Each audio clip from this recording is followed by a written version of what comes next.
Hello and welcome to this training on how to simplify delegation and collaboration with user accounts in WordPress. My name is Philip Amiola. I am Director of Strategy at the Plenipotent Company Limited. In this training, I'll give you an overview of WordPress for Business, why you need user accounts in WordPress, what exactly do we mean by user accounts, and what are their roles. Then how do you create user accounts? I will be showing you all of this in this training. Many people think of WordPress as a blogging platform, but it's a lot more than that.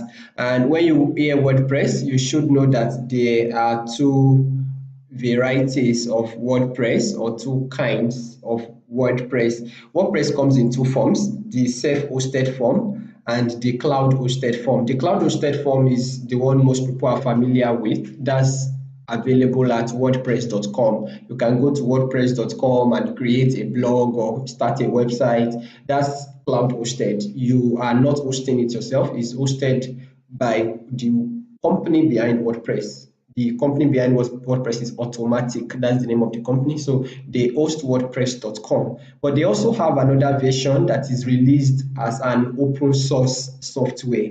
What that means is that this software is available for you to download freely. You can download it from wordpress.org. That's the one that is called the self-hosted version of WordPress, and that's what we're talking about here. Now, instead of you even downloading from wordpress.org, they've made it so easy that you can install it directly from your web hosting account. Okay, so when you are setting up a website, you need to register a domain name, set up a web hosting account, and once you have purchased a web hosting account, you can install WordPress free of charge from right within your web hosting account. And with that, you can do a whole lot of things, much more than blogging. So WordPress is not just a blogging platform, it's actually a very powerful tool for business. And in case you are wondering if you can use it for your business, it might interest you to know that it's used by lots of big companies like even Google. Google uses WordPress for their Google Ventures. Facebook uses WordPress. They use it for their newsroom. Big platforms like Forbes, they use WordPress for their blogs, and even companies like Mercedes-Benz. We have countries that use WordPress as their official website platform. You can literally use it for anything. It's flexible, scalable, and adaptable. And for me, that's perhaps the biggest benefit, apart from the fact that it is free. Once you have your web hosting account, you install WordPress free of charge, then you can make literally anything out of it. You want to create a membership site, you want to create an online community, you want to create an auction site. Think about it. Anything you want to do is possible with WordPress. It just takes the right amount of skill. And what makes it even easier is the fact that there are plugins for almost anything. If you have a website now and you want to start selling stuff on it, you just install an e-commerce plugin like WooCommerce, for instance, and then you set it up, and your e-commerce site or your online store is up and running. We have a training on that on Virtual Business School. You can check it out on payment integration for WordPress website. So literally anything is possible. You want to create an online community, you can install BodyPress or some other plugin that would allow you to create a community. So regardless of what you want to do, there is a way to go about it with WordPress, and that's why it is a very powerful business tool. If you are not using it yet, or if your company website is not built on WordPress, you may want to consider making a shift. It's not something to be, shy about or ashamed of. In the past, some people used to be ashamed of the fact that their website is built on WordPress. It's just like buying a Mercedes-Benz car, for example, and then you want to be ashamed. You are removing the logo or maybe copying the logo of Mercedes-Benz with something else. You don't need that. You don't need that. It's the same way with WordPress. It's very powerful. You can use it for any kind of website and make it adapt to your need. If you get to a point where you need to introduce extra features, it's always possible to do that. Okay, so that's the first reason I am advising that you use WordPress for your business. Another reason is that it makes search engine optimization easy with just a plugin like all-in-one SEO or Yoast SEO. You can optimize your website for search engine very easily, and you can do that for every post, for every page. You can get very granular with it, and it makes it very, very easy. You can do it without necessarily having to hire a consultant. Okay, again, WordPress is easy to manage. You will probably have situations in your business when you need to update your website. Maybe you want to post a new piece of information, or you need to change something on a page. You don't need to call a developer, except of course if you have an arrangement that okay, you just want to focus on what you do best and let somebody else handle all of these things for you. That's fine too. But if you want to do it yourself for any reason, it's easy. WordPress is easy to manage, and there is huge support. It's supported by a huge community. There is a huge community behind WordPress. It's not something that one person is just doing. There are thousands of people that are working on this software and improving it, making it better every single day. Every single day. That's why WordPress is still the largest CMS platform right now. It powers far more than 25% of the websites on the internet. Is actually around 30% now. The 25% information is very old. It's around 30% of websites on the internet now are powered by WordPress, and there's a huge community behind it. So if you happen to encounter any issue for any reason, you can easily get the support you need. Most of the time, the help you need is just a Google search away. It's a very wonderful thing to know that you can handle your website yourself, and you will not be at the mercy of someone that is not immediately within your reach.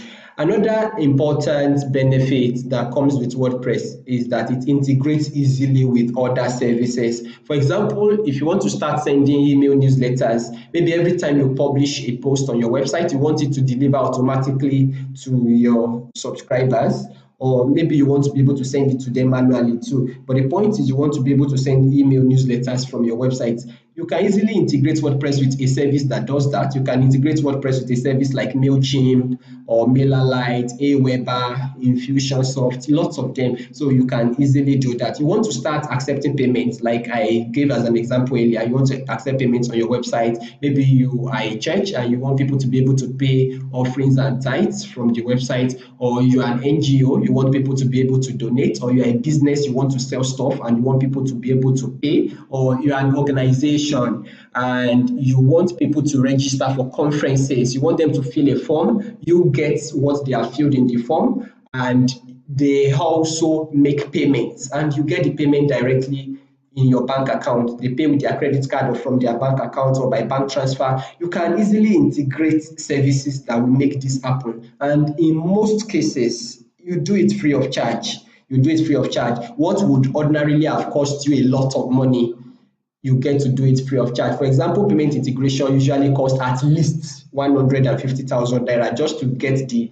payment gateway, the API for the payment gateway. Usually that's the standard, and then you have to pay again for the process of integrating it. And it depends on what you are looking for. It can actually be more than 150k. In some cases it's more than 400,000 just to get API access. API is application programming interface. Okay, and after that you pay the developer again for the work of integrating this service into your website. But with WordPress, all of that is easy. You can do it yourself, and if you have to pay a developer, it will just be maybe because you want to save time or because you don't want to handle any technical stuff, and it won't be as expensive if you were using a different platform from WordPress. Okay, so these are some of the reasons you should consider using WordPress for your website. There are lots of other reasons. In fact, Entrepreneur magazine, they published an article where they listed about 25 reasons why you should use WordPress for your business, and I have been using WordPress since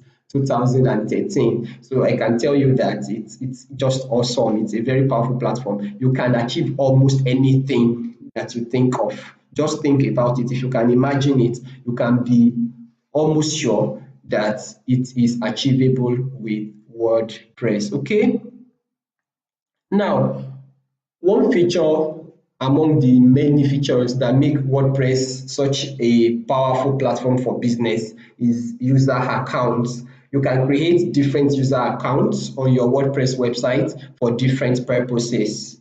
For example, if you are a website developer, you build websites for clients. Before you hand the website over to them, you should have an administrator account that you have created for yourself in the process of setting up the website. And when you are handing over the website to your clients, you shouldn't give them that particular user account. Okay, what you should do is you should create another user account for your client. Now, depending on the level of expertise that the client has or the level of involvement that the client wants with the website, you will be able to create an account that will make things easier for both of you. For example, for a user that simply wants to be posting articles, they just want to make sure that they can publish articles on their site, they can edit their website pages, you don't need to give them administrator access. You can set the user account to editor. You can make their user account an editor account. We're still going to explain all of that. Now, with an editor account, they can make almost all the changes they need to make on their website, but they cannot touch the core software. For example, they cannot update plugins, they cannot tamper with the theme. So some of the options will not be available to them, and that's good for both of you. It makes it easier to ensure that they don't tamper with the website, since they don't have all of the knowledge or all of the time to master the skills necessary to manage the website effectively. So you create an editor account and then you give the details of that editor account to your client. Now, if the client gets to a point where they feel they want to take over the website totally, they want to be able to update their plugins, update their themes, and do practically anything, integrate services into it and all of that, then you can upgrade that editor account to an administrator account. So we're still going to talk about the different levels of user accounts and what makes them different. Okay, so that's one reason you may need user accounts when you are managing websites for clients and you want to hand over the website to them. If you are working with a developer or coach, you will also need to have user accounts created. Instead of sharing your user account with your developer or the person teaching you something on your website or teaching you website design, you can create a user account for that person. Now, this is important because it makes it easy for you to track what is happening. If something happens on your website, if there is a change on your website, you can look at the website log and see the user that did it. But if two people are using the same user account, you won't know who did it. So you won't know who did what if something goes wrong. Okay, maybe somebody published an article and okay, maybe there's an error, for example, and then you are wondering, okay, who did this? Nobody will lay claim to it because the user accounts are not separate. But when each person has a separate user account, you can track who did what. Okay, the same thing applies to working with a developer or coach. So you need to create a user account for your developer. You are getting someone, for example, to help you handle the payment integration on your website. Create a user account for that person. You are getting someone to put you through on how to do some basic things on your website. You can create a user account for that person. And when you are done with your relationship, you can disable the account or you can delete it. It's up to you. You can change the password so that when next the person needs access, you just give the person the new password. You have control, and that's the beauty of user accounts with WordPress. Okay, we've talked about how it makes it easy to collaborate with team members. You are working with a team. For example, at the Plenipotent company, we have a team that publishes or that creates content. Okay, so we have a content team. So each member of the team has a user account. So once they write their blog post, they can log into the website themselves and post the articles. But after posting the articles, they cannot publish, they can only post. Okay, so after posting, then we have someone that reviews. Someone reviews the articles, makes any necessary correction. If there are images that need to be changed, we do that. And after that, the person now publishes. The person that publishes has administrator level or editor level access, but the people that are just posting their articles, they have author level access. Okay, so can you see the different access levels for user accounts now? We're still going to get there, but I'm giving you, tips as we go on. If you are delegating or outsourcing to freelancers and consultants, you should also consider creating user accounts for them. Okay, now, I have talked about the different kinds or different levels of user accounts. Let's deal with them in details here. We have the administrator account, which is the highest level. Then we have the editor account, we have the author account, we have contributor and subscriber. There are other levels. For example, there is what we call super administrator, but that one is for when you are looking at a network level. You are not looking at just a website, you are looking at a network. I don't want to confuse you with that now, because you may not need it. You may not even ever come across it if you are not a website developer or a tech person. So what you need is what I have already given you, these 5 levels. Those are the ones that come with WordPress by default. Okay, now the administrator level account has complete access to the website. You have overall control as an administrator. You can install plugins, you can change things, you can do practically anything on the website. As the website owner, when you are setting up your website, automatically you have an administrator account. If you need to create another account for yourself where you also want full control, you should make that account an administrator account. The next level is editor, which I mentioned earlier. You have an editor account as an account that can do all the basic things on the website.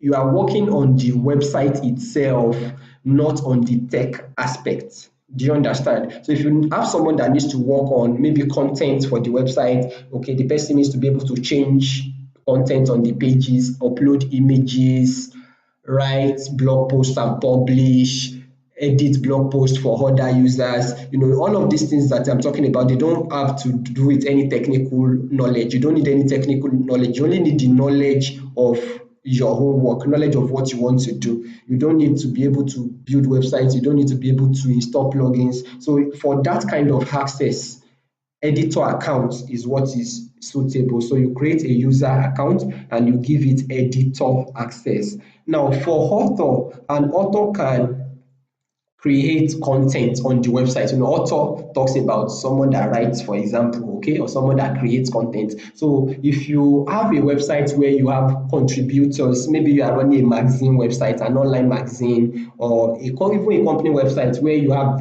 different people contributing blog posts, you can create author accounts for those people. Now with an author account, I can write my own post and publish it as an author. If I'm an author on a website, I can write my post and publish it. So when you have people that you want to give that level of access, you don't need to edit their work. You are sure that okay, they are whatever they write, you are okay. They are good enough, that they have proven themselves. You can give author access. So this person can create content and publish as an author. The main difference between author and editor is that as an author, I can only create my own content and publish my own content. But as an editor, I can publish and edit the content of everybody else. I can edit your content as an author. So if you have an editorial team, for example, and you have different authors that write, and one editor manages them. Maybe the editor reviews before publishing. So all of the authors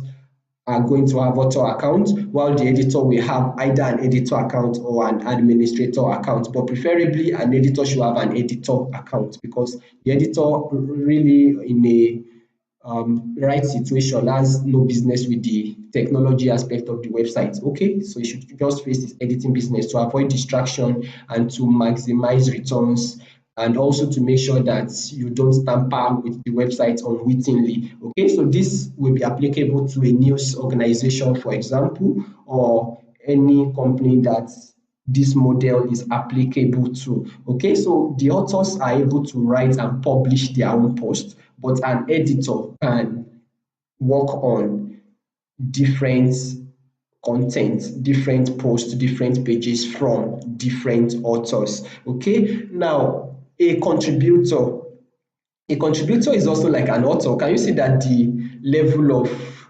access or the rights and privileges are reducing from administrator to editor to author? As a contributor, you can post content on the website, you can write blog posts and save them on the website, but you cannot publish. As an author, you can publish your own articles. You can't publish for other people, but you can publish for yourself. As a contributor, you cannot publish at all. Your post is just there for an editor to review, and then afterwards maybe publish or delete or do whatever is right with it. Subscriber, you don't have access to even post on the website. You can only manage your information as a subscriber. So if you want people to subscribe to your website, you can create an option for them to sign up. There are plugins that make it easy for you to do that. Okay, so they subscribe to the website and then they can manage their information on the website. They can see the things that they have accessed on the website. For example, when you buy stuff from my website, my personal website now, I'm not talking about the company website, but it applies to on the company website, but I'm using my personal website as an example. Okay, if you buy stuff from philipamiola.org/shop, my online shop, you are going to have to create a user account if you are buying for the first time. Then after that first attempt, you can easily log in to your account. You can log into your account, see the things you have bought, see all the information you need about your interaction with the website. So that's a subscriber level access. You can track all your information, you can see everything that you have done, but you cannot publish articles or create content and post on the website. Okay, so those are the different roles of user accounts and the privileges that come with them. So if you are working with a developer, for example, what kind of administrator access do you think you should give the person? Oh, okay, I already answered the question myself. I was going to say, what kind of user account should you create? Okay, that's the administrator account, because your developer needs access to every aspect of your site. Your developer needs to be able to install plugins and manipulate, all the technical aspects of the website. The same thing goes for a website design coach or a website development coach. If you are working with a website development coach and you need the person to do some things on the website, you should create a user account with administrator level access. Make sure you are very careful with this. Don't give it to just anybody. Make sure that the person you are giving is responsible, and let them know, okay, that it's a high sense of responsibility that is attached with it. They know a proper administrator will know, someone that is a professional knows that when you are creating an administrator level access, it's a high degree of trust, because that means the person can literally do anything with the website. So that's why it's important for you to work with a trusted professional. You can't just work with somebody to build your website because the person is cheap. You'll be surprised that one day maybe you have a small misunderstanding or something, they can lock you out of the website and you'll be wondering what is happening. But a responsible administrator, a thoroughbred professional, an honest person with integrity will never do that. And that's why sometimes the services are expensive, because they know what they are offering. The services are not really expensive in that sense. They just know what they are offering, and then they give you premium service at a premium price. Okay, so that's why you need to be careful who has administrator access to your website. Now let's create a user account so that you see exactly how this is done. I was going to give you the steps in textual format, but I feel it's better for us to just demonstrate it, since this is a video training anyway. So let's demonstrate it and you are going to see how to create a user account. The first step is to log into your WordPress dashboard or your administrative back end. Okay, so you go to your website address.com/wp-admin. That is if you have not changed the logins log. You can change it. I talked about that in our training on building websites. You can change the logins log. It's one of the security features you can implement on your website. But the point is log in to your website, gain back-end access, log into your website dashboard. So this is the website dashboard now. Okay, so once you have logged in, go to users. This is users. You click users and then you click add new, or you can come up here and go to new and pick users. User, it's the same thing, new user. But let's go from here. Click users and then click add new. I'm going to create a user account for one of our new team members. So the username cannot be changed. So you should know the username you are picking. Once you pick it, you can't change it. And you can also use your email as your username if you like. So, but in this case, I'm going to use the team member's name. Her name is Victoria, and that will be the username for the website. We don't have a Victoria on the website yet, so we can still use that as the username. Then when you are writing the email address, you put the person's email address, and you need to also know that you cannot have two user accounts with the same email address. Each email address has to be unique. So you fill in the person's details, the first name and last name if you like. If you want to put the person's website, you can put it. And then you have the option to show password. Now that means you want to set a password for the user. By the time you click show password, it will give you a password which you can copy and paste somewhere, or you can change it to what you like. Okay, that's an option. But if you don't want to do that, you can just continue and create your account. And okay, can you see this checkbox? Send the new user an email about their account. So once you tick that, the person will receive a message with a link on how they can set their own password. Okay, so your users will receive a message on how they can set their password if you tick this and then you click add new user. But if you set the password yourself, which is also fine, you can set the password yourself. And once you do that, you are going to send those details to the user. So if I set a password now, then I'm going to send the password to the user that, okay, you have a new account on our website. This is your username, this is your password. Do you understand? But if not, I can easily just click add new user, and the person automatically gets an email at the assigned website, at the assigned email address. Okay, now can you see the role subscriber, different kinds of roles. Okay, now so I am going to pick the contributor role for now. So we have the contributor role for the user, and then I'm going to set a password.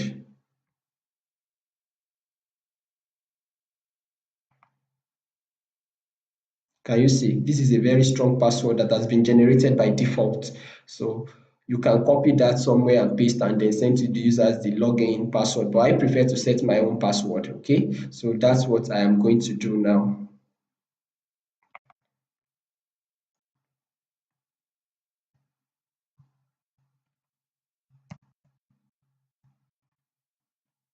Okay, so that's the password. You can show your password or you can hide it. I am hiding this. Okay, so you can pick your user role. Can you see there are even other users? I was going to talk about that. We're still going to get there. It's in the slide I prepared. Okay, I think I even mentioned it already earlier that there are more, user accounts. So these are just the 5 that you need. These are the 5 that you need to work with. All these other ones are there because I've installed some plugins that have modified the website. So in this case, we're creating a contributor account. So we pick contributor. By default, the role will be subscriber. So you change it to whatever you want. If you are creating a user account for your developer or your website development coach, then you make the role administrator and you pick add new user. That's all. So in this case, we're creating a contributor account. So we pick contributor and add new user. The user has been created. Can you see this is the user account? The user account has been created. Can you see other user accounts? We have an administrator account here. That's me. That's for me. We have an auto account for one of the team members. We have another auto account, another auto account.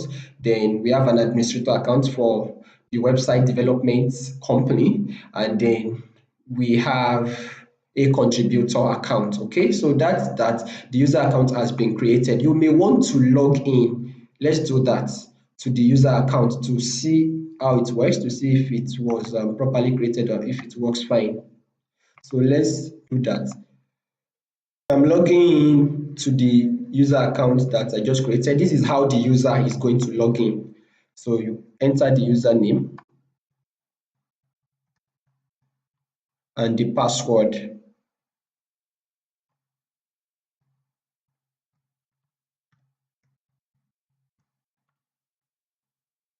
Then log in.